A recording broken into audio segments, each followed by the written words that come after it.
मुझे छेड़ोगे तो छोड़ूंगी नहीं। अमित शाह के खिलाफ क्या वाकई ममता बनर्जी के पास सबूत है? आखिर किन सबूतों की बात कर रही हैं दीदी?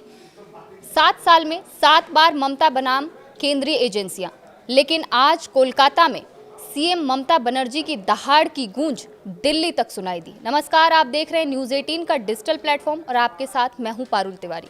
बंगाल की सड़कों पर आज जो दीदी की दहाड़ देखने को मिली वो शायद ही आपने पहले कभी देखी हो। पश्चिम बंगाल में टीएमसी के आईटी सेल के चीफ के ठिकानों पर ईडी की रेड के विरोध में रैली निकाली गई। टीएमसी दिल्ली से कोलकाता तक विरोध प्रदर्शन कर रही है। मुख्यमंत्री ममता बनर्जी ने ईडी पर 2 एफआईआर भी दर्ज कराई है। इस दौरान ममता ने दावा किया कि उनके पास गृह मंत्री अमित शाह के खिलाफ पेन ड्राइव है। उन्होंने कहा कि दिल्ली में बीजेपी के वरिष्ठ नेताओं तक कोयला घोटाले की रकम पहुंचती है। मेरे पास इसके सबूत है, जरूरत पड़ी तो इन्हें जनता के सामने पेश कर सकती हूं। ममता ने कहा, कोयला घोटाले का पैसा शुवेंदु अधिकारी ने इस्तेमाल किया और अमित शाह को भेजा। मैं आमतौर पर प्रतिक्रिया नहीं देती, लेकिन अगर कोई मुझे छेड़ता है तो मैं छोड़ती भी नहीं हूँ। इधर कलकत्ता हाईकोर्ट ने कोर्ट परिसर में भारी भीड़ और हंगामे की वजह से ईडी की याचिका पर सुनवाई टाल दी है। याचिका में ममता बनर्जी के खिलाफ छापेमारी के दौरान हस्तक्षेप करने के आरोप में एफआईआर दर्ज करने की मांग की गई थी। अब आपको बताते हैं ममता बनर्जी की वो 3 बातें जो उन्होंने रैली के दौरान कही। चुनाव आयोग में बैठे एक अधिकारी इससे पहले अमित शाह के सहयोग विभाग के सचिव रह चुके हैं। मुझे इससे निजी आपत्ति नहीं है। अब आपको ममता बनर्जी की 3 बातें बताते हैं जो उन्होंने मार्च के दौरान कही। चुनाव आयोग में बैठे एक अधिकारी पहले अमित शाह के सहयोग विभाग के सचिव रह चुके हैं। मुझे इससे निजी आपत्ति नहीं है, लेकिन भाजपा ने हरियाणा और बिहार में जबरन सत्ता हासिल की और अब वो वही कोशिश बंगाल में भी कर रहे हैं। एसआईआर के नाम पर स्थानीय लोगों को परेशान किया जा रहा है। बुजुर्गों और गर्भवती महिलाओं को भी परेशान किया गया। अब आपको ममता बनर्जी की 3 बातें बताते हैं जो उन्होंने रैली के दौरान कही। चुनाव आयोग में बैठे एक अधिकारी पहले अमित शाह के सहयोग से सचिव रह चुके हैं। मुझे इससे निजी आपत्ति नहीं है, लेकिन भाजपा ने हरियाणा और बिहार में जबरन सत्ता हासिल की और अब वो यही कोशिश बंगाल में कर रहे हैं। एसआईआर के नाम पर स्थानीय लोगों को परेशान किया जा रहा है। बुजुर्गों और गर्भवती महिलाओं को भी परेशान किया गया।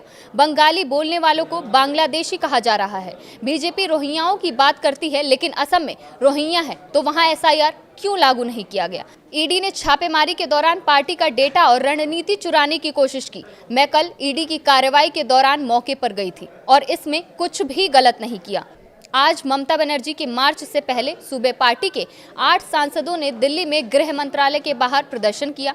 डेरेक ओ ब्रायन, महुआ मोइत्रा, कीर्ति आजाद नारेबाजी करते हुए नजर आए। इस दौरान धक्का मुक्की भी हुई, कुछ सांसद गिर भी गए। पुलिस ने सांसदों को सुबह 10 बजे हिरासत में लिया और दोपहर 12 बजे छोड़ दिया। इस कार्रवाई के बाद ममता बनर्जी ने सोशल मीडिया एक्स पर लिखा, गृह मंत्री के दफ्तर के बाहर विरोध करना हमारे चुने हुए प्रतिनिधियों का लोकतांत्रिक अधिकार है। उन्हें सड़कों पर घसीटना कानून का पालन नहीं है, बल्कि ये पुलिस के घमंड दिखाने की कोशिश है। वहीं ईडी की कार्रवाई को लेकर उन्होंने बड़ा आरोप लगाया और कहा कि वो कल ईडी की कार्रवाई के दौरान मौके पर गई थी और इसमें कुछ भी गलत नहीं किया। उन्होंने आरोप लगाया कि छापेमारी के दौरान उनकी पार्टी का डेटा और रणनीति चुराने की कोशिश की गई। ममता ने कहा, अगर कोई मुझ पर राजनीतिक हमला करता है तो मैं और मजबूत होकर वापस आती हूँ। दिल्ली में हुए प्रदर्शन का जिक्र करते हुए ममता ने कहा, वहां पुलिस ने उनके सांसदों पर हमला किया, जबकि बंगाल में बीजेपी नेताओं को रेड कारपेट स्वागत मिलता है। मुख्यमंत्री ने आरोप लगाया कि बीजेपी ने चुनाव आयोग की मदद से महाराष्ट्र में जनादेश चुरा लिया और अब वही तरीका बंगाल में अपनाना चाहती है। ममता बनर्जी ने शुक्रवार को ईडी के खिलाफ 2 शिकायतें भी दर्ज कराई। ये शिकायतें राजनीतिक कंसल्टेंसी फर्म आईपीएसी के ऑफिस और इसके प्रमुख प्रतीक जैन के घर पर हुई छापों से जुड़ी हैं। इन शिकायतों के आधार पर कोलकाता और बिधान नगर पुलिस ने एफआईआर दर्ज की और जांच शुरू कर दी है।